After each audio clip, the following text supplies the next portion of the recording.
عمرك حبيت شخص وكنت حاسس ان انت مش مرتاح معاه بس برضك مش قادر تمشي؟ ليه دايما بنتعلق بالشخص اللي بيبعد؟ ليه دايما بنختار العلاقة الغلط ونكمل فيها رغم وجعنا؟ ليه؟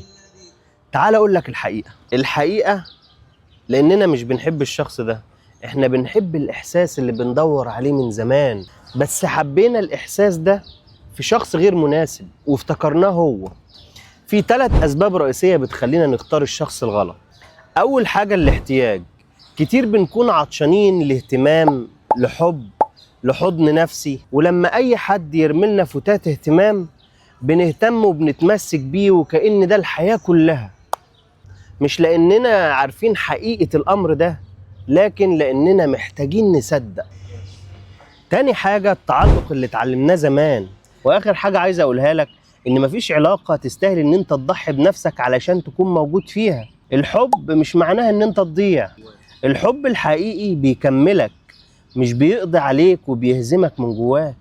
ولما تبدأ تحب نفسك هتختار اللي يحبك بجد، مش اللي يخليك تشك وتقاوم وتفضل كل يوم تدافع عن نفسك.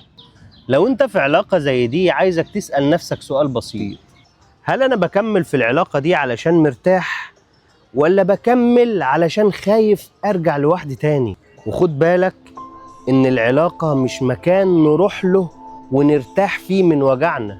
العلاقة مراية، ولو المراية دي بتكسرنا وما بتبينش أجمل ما فينا، يبقى لازم تراجع نفسك وتقعد مع نفسك وتفكر في العلاقة دي. وبس كده، سلام.